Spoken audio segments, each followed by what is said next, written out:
Assalamu alaikum everybody, once again मैं आपको host Mazhar Iqbal and you are watching the kingdom of the warrior. दोस्तों आज की वीडियो तालिबान के ऊपर हमारी तीसरी किस्त है। आज की इस वीडियो में हम तालिबान का दौर हुकूमत देखेंगे पावर में आने के बाद 1955 से लेकर 2001 तक। दोस्तों एक तबाहशुदा मुल्क जहां दुनिया की एक सुपर पावर ने 11 साल जंग लड़ी, वहां इनकलाब बर्पा कर दिया तालिबान ने। ये बात अमेरिका को अच्छी नहीं लगी। तालिबान ने क्या कानून बनाए थे सर जंग के बाद, अमेरिका का किरदार, तालिबान के ऊपर नस्ल कशी का इल्ज़ाम भी रहा है। ख़वातीन के साथ तालिबान का क्या सलूक था, क्या तर्ज अमल था जब वो पावर में आए।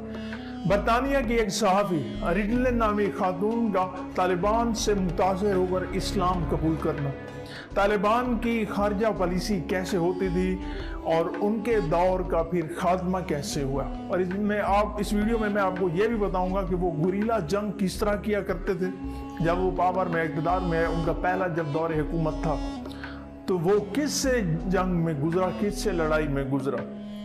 वीडियो पर आगे बढ़ने से कबल चैनल पर रहने वाले दोस्तों से गुजारिश है हमारे चैनल को सब्सक्राइब कर दें, साथ में बेल आइकन को भी प्रेस कर दें। आज पर more informative video like this, so let's start this video without any delay.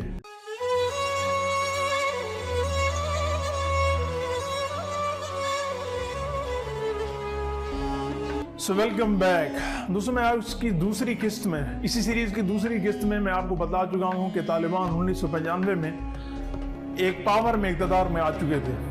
अब उनका पहला जो है ना दौर हुकूमत शुरू होता है, इब्तदाई दौर। मैं ये आपको बता दूं कि तालिबान का जंग का तरीका क्या होता है, वो किस तरह और कौन सा असला इस्तेमाल करते हैं। दोस्तों तालिबान का सबसे मुअस्सर तरीका जंग गोरिल्ला जंग है, जो सदियों से अफगानिस्तान में बैरूनी मुदाखलत की कार्रवाइयों के खिलाफ कामयाबी से इस्तेमाल किया जा रहा है। ये तरीका माजी में बरतानिया, रूस और आजकल अमेरिका, लेकिन आजकल तो नहीं है, आज तो अमेरिका की हुकूमत अफगानिस्तान में ख़त्म हो चुकी है, तालिबान दोबारा इक़्तिदार में आ चुके हैं 20 साल बाद। लेकिन अमेरिका को इसी मुज़ाहमत का सामना है। अफगानिस्तान के बारे में कहा जाता है कि बैरूनी मुदाखलतकारों के खिलाफ मुज़ाहमत में सिर्फ अफगान कौम ही नहीं बल्कि इस मुल्क का, मतलब उस मुल्क का जोग्राफिया भी शामिल हो जाता है। अफगानिस्तान का बेहतर हिस्सा सख्त गुजार पहाड़ी सिलसिलों पर मुश्तमिल है, जहां जदीद तरीन असला से लेस तरबियत याफ्ता अफवाज बेबस है। खुद को हमलों का तालिबान का सबसे बड़ा हथियार माना जाता है। उनको उस वक्त अफगानिस्तान में मौजूद इत्तेहादी अफवाज के खिलाफ इस्तेमाल किया जाता रहा। उसके अलावा सड़क के किनारों पर नस्ब, 12वीं सुरंगें और रिमोट कंट्रोल सिस्टम भी तालिबान ने अमेरिका के खिलाफ जंग में इस्तेमाल किया था। तालिबान की जंगें हिकमत अमली का एक हिस्सा हैं। बुनियादी तौर पर तालिबान गुरीला जंगजू होने की वजह से छोटे हथियारों पर ज्यादा इन्हिसार करते हैं।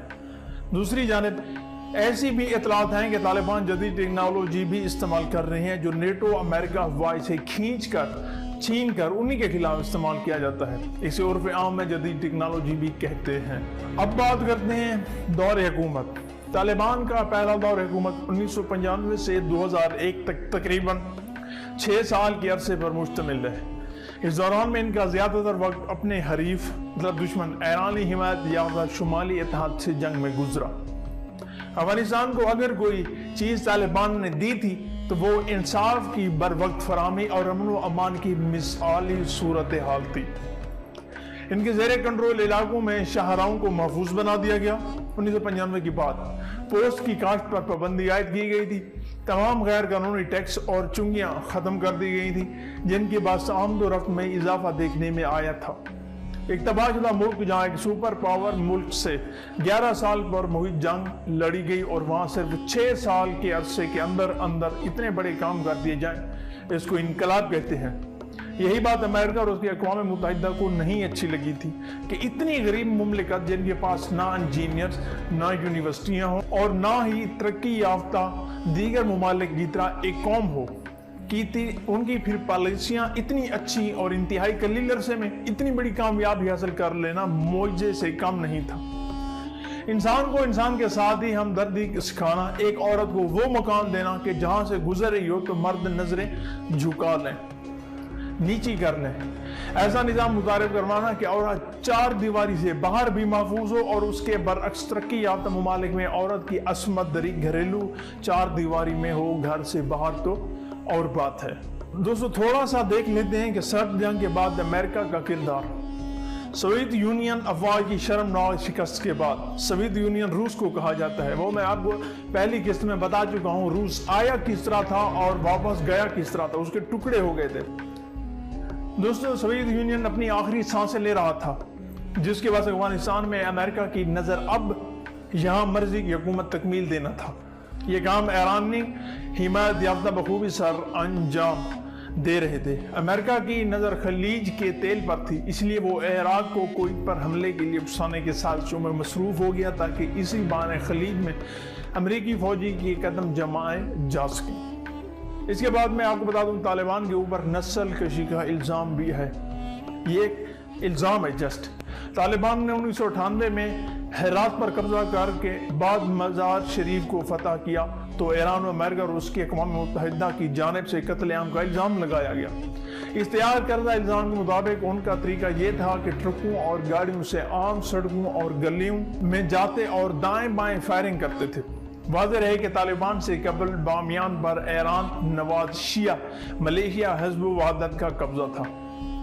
اب ایک اور ان کے اوپر الزام تھا کہ خواتین کے ساتھ وہ غیر امتیازی سلوک رکھتے ہیں۔ کچھ حلقوں کے مطابق طالبان خواتین کے ساتھ غیر انسانی سلوک کے لیے جانے جاتے تھے، مگر اس قسم کے الزامات کی بہترین نفع اویوین ریڈلے، یہ ایک خاتون تھی جو برطانیہ کی صحافی تھی۔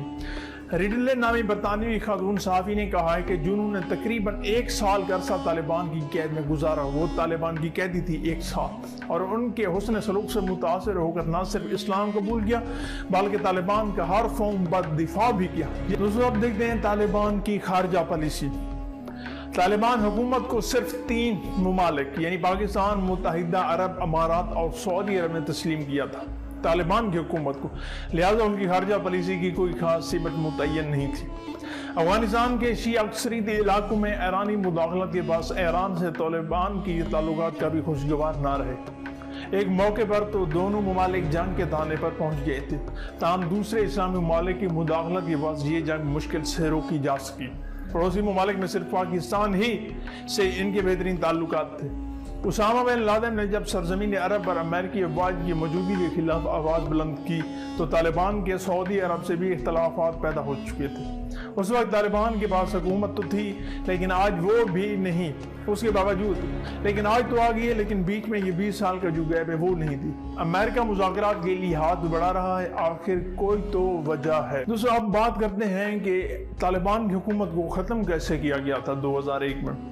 دوستو ستمبر 2001 میں امریکی شہر نیو یارک میں ورلڈ ٹریڈ سینٹر اور امریکی محکمہ دفاع کے صدر دفتر المعروف پینٹاگون پر حملے کیے گئے، جن کا ذمہ دار القاعدہ کو ٹھہرایا گیا، اور القاعدہ کا جو مین بندہ تھا اسامہ، وہ اس وقت افغانستان کے اندر تھا۔ القاعدہ کے میزبان ہونے کے ناطے طالبان کو اکتوبر 2001 میں امریکی جہریہ کا سامنا کرنا پڑا اور امن کا گہوارہ بنائے جانے والے ملک افغانستان پر دیکھتے ہی دیکھتے 56 ممالک امریکہ اور اقوام متحدہ کی سربراہی میں چڑھ پڑے اور حملہ کر دیا۔ بے بانگ داخل امن کا نعرہ لگانے والے افغانستان کو کیا امن دیتے، خود بے امنی کا شکار ہے۔ دوستو یہ بیچ والا گیپ 20 سال والا، اس وقت افغانستان صرف اور صرف انہی کی لیا ہوا بے امنی کا شکار ملک رہا۔ لوگ اپنے مسائل کے حل کے لیے آج طالبان سے کیوں رجوع کرتے ہیں؟ اب طالبان کی حکومت آ چکی ہے تو لوگوں کے مسائل اس طرح حل ہو رہے ہیں جیسے کسی دودھ میں سے مچھلی کو پکڑنا۔ دوستو یہ تھی آج کی تیسری قسط۔ امید کرتا ہوں کہ یہ ویڈیو آپ کو اچھی لگی ہوگی۔ نیکسٹ ویڈیو اس سے آگے چلیں گے۔ دوستو آج کی ویڈیو اگر اچھی لگی تو ہمارے چینل کو سبسکرائب کر دیں، ساتھ میں بیل آئیکن کو بھی پریس کر دیں۔ Watch for more informative video like this. ملتے ہیں ایک نئی ویڈیو میں، تب تک کے لیے اجازت دیجیے۔ اللہ حافظ۔